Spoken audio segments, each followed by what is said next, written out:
की मैं एक नए वीडियो के साथ फिर हाजिर हूँ। पहले तो वही एक ट्रेडिशनल रिक्वेस्ट आपसे कि please try to subscribe the channel.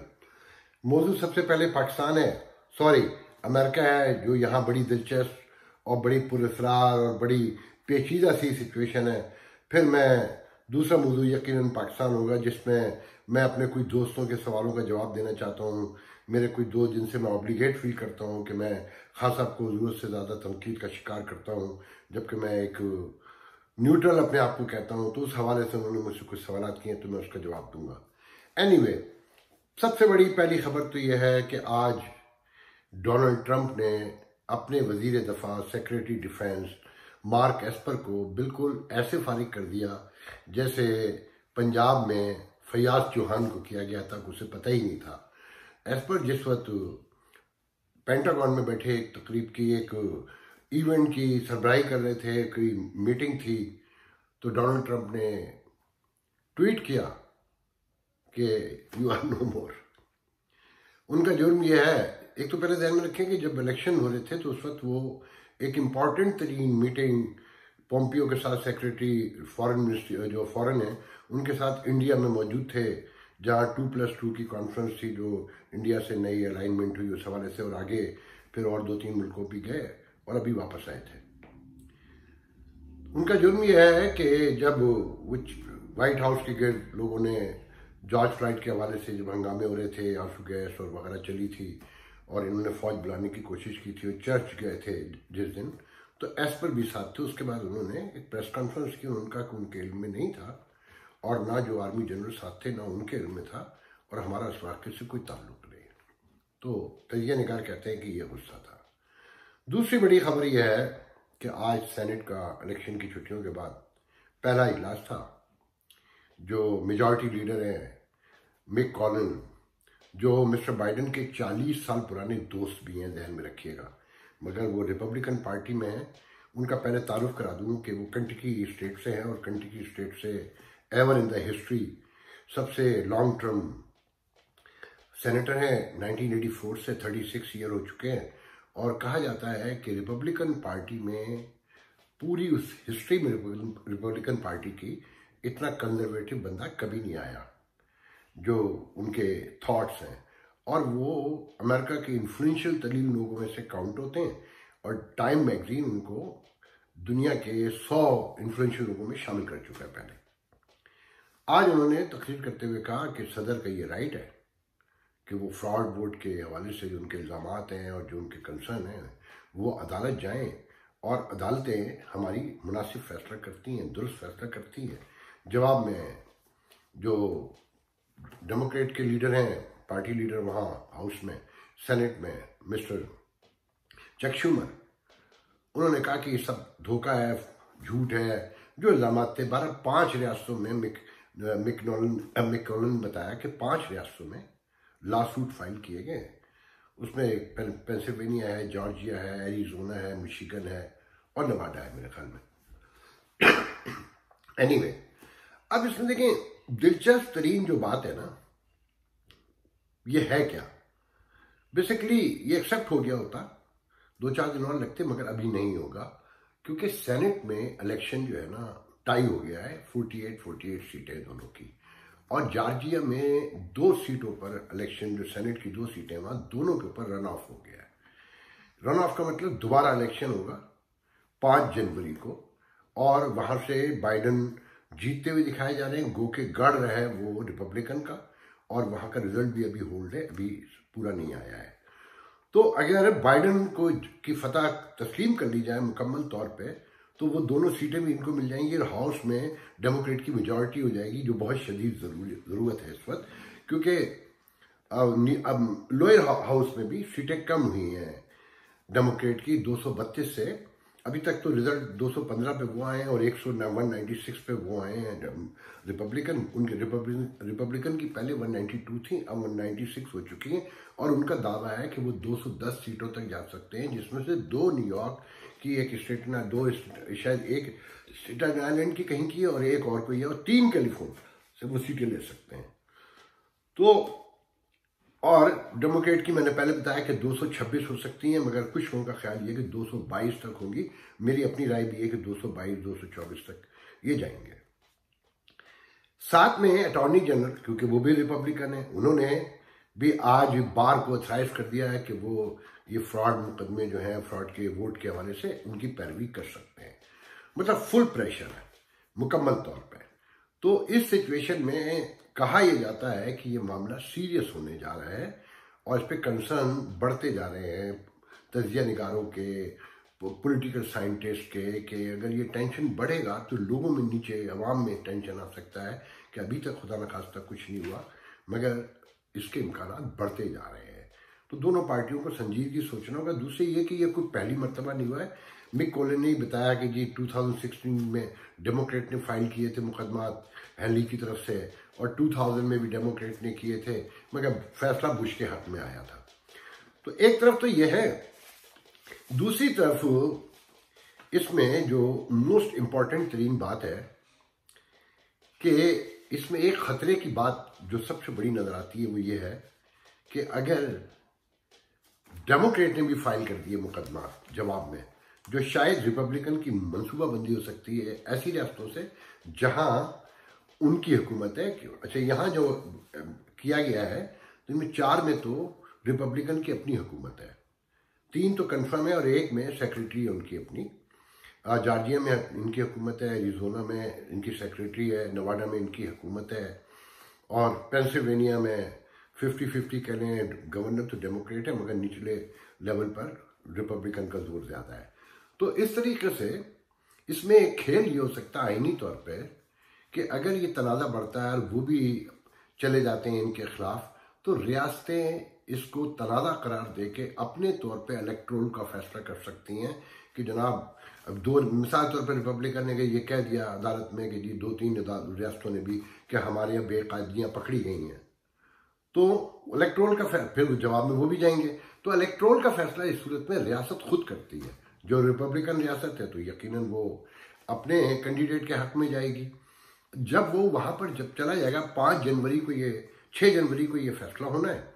5 जनवरी को ध्यान में रखें कि इलेक्शन है जॉर्जिया में सेनेट का, 6 को ये फैसला होगा इसका कि इन्होंने रियासतों ने भेजा अपने तौर पे वोट या नहीं भेजा। अगर इन्होंने अपने तौर पे इलेक्टोरल वोट तय करके भेजा और वहां पर फिर इशू ये होगा कि जनाब उनको काउंट करने के बाद आखिरी फैसला कांग्रेस करेगी, और कांग्रेस भी कैसे करेगी कि हर रियासत से एक रिप्रेजेंटेशन होगी एक कांग्रेसमैन की। अब यहां खेल है, अगर एक की रिप्रेजेंटेशन है जो आइन की पाबंदी है, तो 26 रियासतों में ऑलरेडी रिपब्लिकन मौजूद है और 24 में ये है, तो एक वोट कम पड़ गया ना। फिर कुछ लोग तो 23 कह रहे हैं क्योंकि मैंने आखिर में नहीं देखा, मगर मैंने पहले जो देखा था 24 रियासतें हैं डेमोक्रेट के पास, मगर एक वोट कम पड़ता है। तो इस सूरत में डोनाल्ड ट्रंप जो है वो दोबारा सदर बन सकते हैं, मगर ये बहुत मुश्किल काम है। क्योंकि मैं इसकी एक वजह अभी बताता हूँ, साथ साथ उसको आप इंजॉय करेंगे। हामिद मीर के प्रोग्राम में मुशाहिद हुसैन सैयद फरमा रहे थे कि उनके डोनाल्ड ट्रंप के इनकार के बाद कि उन्हें कैसे वहां से निकाला जाएगा। हामिद मीर मजे ले रहे थे उस गुफ्तगू का कि जहन में रखें कि यह पाकिस्तान की नहीं, अमेरिका की बात हो रही है, अमेरिकी इंतखाबात के, अमेरिकी सदर के। वो जैसे टीज करते हैं अपने मखसूस स्टाइल में, तो वो शरारती लहजे में टीज कर रहे थे।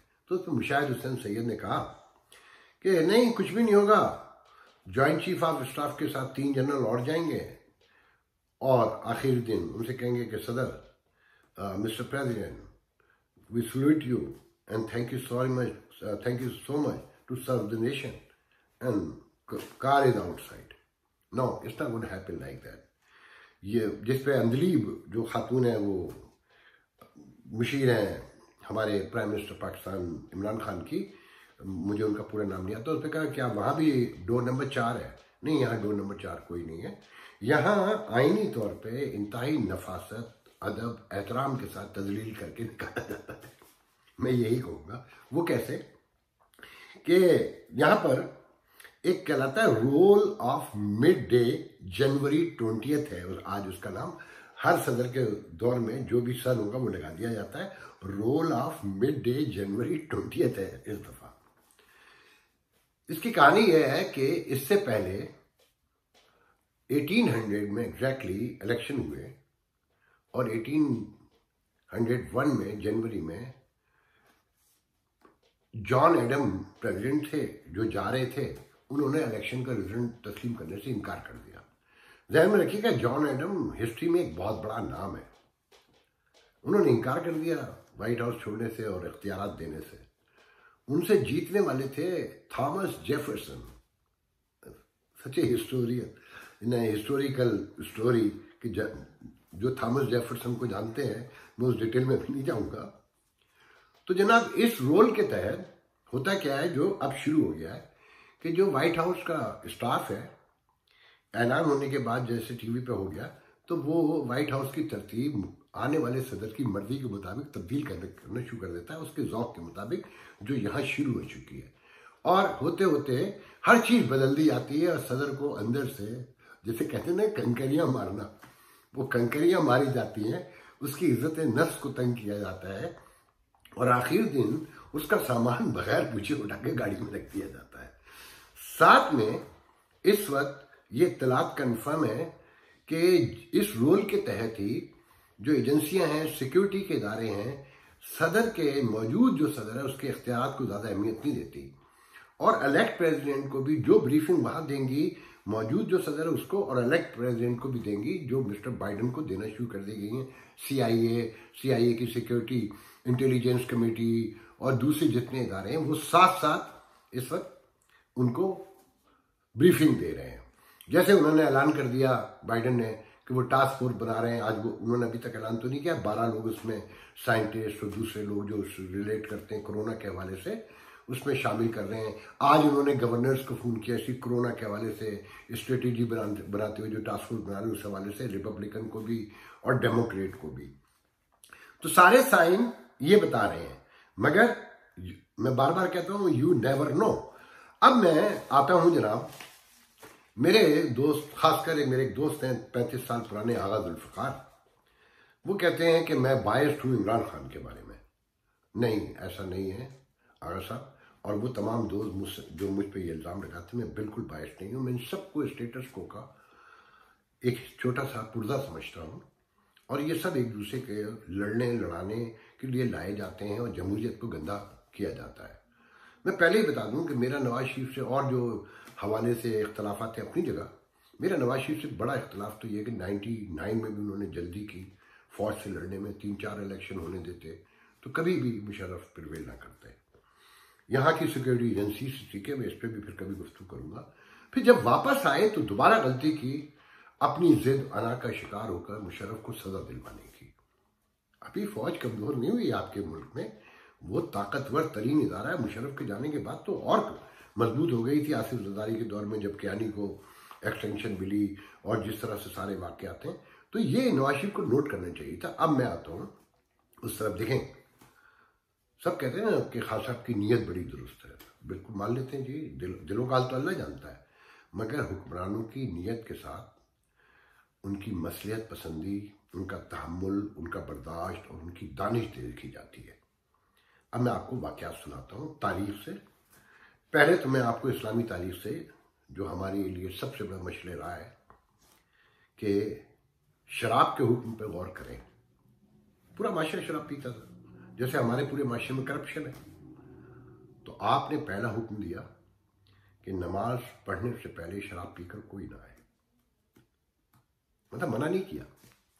फिर कहा दूसरे हुक्म में, जहां तक मुझे याद पड़ता है, कि नमाज पढ़ने से एक दिन पहले या घंटे पहले कि आपने शराब नहीं पीनी। और थर्ड, वो इस माशरे को समझते थे, थर्ड जब मुकम्मल बंद की तो हराम का लफ्ज़ इस्तेमाल नहीं हुआ और हद भी नहीं लगाई। जैसे जिना पे हद है और दूसरे मामलात में, चंद मामलात में हद है, तो आपने हद नहीं लगाई। उम्मुल खबाइस कहा मगर हद नहीं लगाई। अब दूसरा सबसे बड़ी मिसाल सुलह हुदैबिया है कि हजरत उमर के बारे में कहा जाता है ना कि आपने तलवार निकाल ली थी। वो तस्लीम नहीं करना चाहते थे, मगर हुजूर ने समझाया कि वक्त की नज़ाकत और माहौल के साथ चलते हैं। कि जब पूरा माशरा बिगड़ा हुआ हो सदियों से तो आप उसे एक दिन में सुधार लेंगे। यही पाकिस्तान में, अब मैं आपको मॉडर्न एरा से समझाता हूं। अमेरिकन कॉन्स्टिट्यूशन जब बन रहा था 1786 में, सबसे पहले उसको कॉल किया कन्वेंशन को, न्यूयॉर्क के वकील थे, मैंने नाम लिखा हुआ है, मैं नाम हमेशा भूल जाता हूँ, जैसे सन भूल जाता हूँ, बड़ा नाम बताता हूँ मैं आपको। तो जॉर्ज वाशिंगटन जैसे लोग रिलेक्टेंट थे और वो नहीं जाना चाहते थे और वो समझते थे गलत वक्त है। वो उस वक्त अपनी स्टेट जो नॉर्थ में है वर्माउंट, उसे मेंटेन कर रहे थे, उन चीज़ों में उलझे हुए थे। और न्यू हैम्पशायर स्टेट ने तो साफ जाने से इनकार कर दिया। बहरहाल कन्वेंशन हुआ तो वहां सबसे बड़ा जो पहली गुफ्तगू हुई वो ये थी, नॉर्थ में लोग स्लेवरी की अक्सरियत खिलाफ थी, मगर साउथ में जहां कंजर्वेटिव वोट आज भी कायम है और उसी की बुनियाद पर डोनाल्ड ट्रंप जीते हैं, वो स्लेवरी के बारे में एक लफ्ज भी सुनने को तैयार नहीं थे। तो ये पहले शर्त रख दी गई कि इस कॉन्स्टिट्यूशन में 2008 तक स्लेवरी पर गुफ्तगू भी नहीं होगी। जो रियासत जैसे डील कर रही है वो वैसे ही डील होगा। सबने कहा ठीक है। 2008 में पहली बार पाबंदी लगी स्लेवरी की ट्रेड के ऊपर। एक लंबी कहानी है, मगर सबने एक्सेप्ट किया क्योंकि पता था, क्योंकि इशू पहले से मौजूद थे कि बहुत सी रियासतें टैक्स नहीं देना चाहती थी फेडरेशन को, साउथ की रियासतें थी वो भी ज़्यादा मजबूत फेडरेशन भी नहीं देखना चाहती थी। तो उनको कंसेंसस पैदा करना ही बहुत बड़ा मसला था और इशू था। उस वक्त सारी रियासतें एक खुद मुख्तार रियासत, एक मुल्कों के तौर पर काम कर रही थी, तो उन्हें बाउंड करना था कहीं। तो खास साहब को ये गौर करने की बात थी, सोचने की बात थी। वो कहते हैं कि मैं नहीं छोड़ूंगा, मैं नहीं छोड़ूंगा। भाई क्यों नहीं छोड़ेंगे आप? ये आपकी सोसाइटी खराब है। पहले उनको साथ बिठाते, उन्हें रारा रप्पा देते, उन्हीं के थ्रू सारी कॉन्स्टिट्यूशनल चेंजिंग करते जो आपने कानून बनाने थे, और फिर कानून पर अमलदारी शुरू करवाते। और याद रखें, तारीखी जुमला है, मेरे एक दानिश्वर दोस्त ने कहा है कि करप्शन हो या कोई भी तब्दीली हो, पहले पूरे माशरे में तब्दील करने की कोशिश की जाती, फिर तबकात में करते हैं। ऐसा नहीं होता कि आप एक मखसूस तबके पे कर देंगे, बाकी छोड़ देंगे। अब आप पूरे माशरे पर निगाह डालकर देख लीजिए कि क्या थानेदार ने रिश्वत देनी छोड़ दी है, एलडीए, केडीए, सीडीए ने छोड़ दी है, अदालतों में पैसे लेने छोड़ दिए हैं। आपकी अदालतों का तो हाल ये है, आज शकील उर रहमान के केस में देख लिया ना, कुछ भी नहीं था। अच्छा, अपने मुंह से कह रहा है नैब हटाने के, जी पैसे तो सरकार को इन्होंने कोई नुकसान नहीं पहुंचाया। उनसे पूछा कि आपने जो 4 लोगों के खिलाफ रेफरेंस किए थे, उनमें से बाकी 3 को ने किसी को गिरफ्तार नहीं किया। तो जिस आपकी अपनी हुकूमत में इतनी कजी है, इतनी चोरी, बेईमानी, और मतलब पैसों की करप्शन होती है खाली क्या? नहीं खाता, पैसों की करप्शन बहुत छोटी होती है। और मैं ये जुमला कह के जा रहा हूं कि नवाज शरीफ ने पैसों की करप्शन कम की है, ज़हनी करप्शन बहुत बड़ी की है, जो आप कभी भी नहीं पकड़ सकते। और ये पैसों की करप्शन भी अदालतों पर दबाव डाल के, जनरलों से फोन करवा के, हिरासा करके तो आप करवा सकते हैं, मगर आप यकीन करें वैसे आप नहीं पकड़ सकेंगे। तो खास साहब जो हैं उनमें तहम्मुल नहीं है, उनमें सब्र नहीं है, दानिश नहीं है, मसलहत नहीं है। जब तक सब्र नहीं होगा, दानिश नहीं होगी, मसलहत नहीं होगी, तो नीयत कुछ नहीं होती। आपके अमल से, आपके इक़दामात से आपकी नीयत पता चलती है।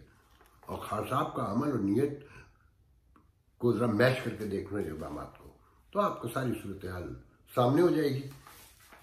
वो सॉरी, मैं नाम देख के मेरे हमेशा जहन से निकल जाता है। मेडिसन, जो मेडिसन थे वो पॉलिटिशियन भी थे और न्यूयॉर्क के बहुत बड़े लॉयर भी थे। उन्होंने ये कन्वेंशन बुलाया था ये कॉन्स्टिट्यूशन के बनाने के लिए, जो 1787 में मंजूर हुआ। 55 डेलीगेशन गए थे मुख्तलिफ रियासतों के, जिनमें से आखिर में 8 रह गए थे, 6 ने साइन किए। तो बहरहाल ये एक बड़ी लंबी डिटेल है, मैंने तो सिर्फ ये बताना था कि मॉडर्न हिस्ट्री से लर्न कर लें कि समाज को तब्दील कैसे किया जाता है। इसके साथ ही मैं आज का प्रोग्राम खत्म करता हूँ। इंशाल्लाह आपसे अगली वीडियो में बात होगी।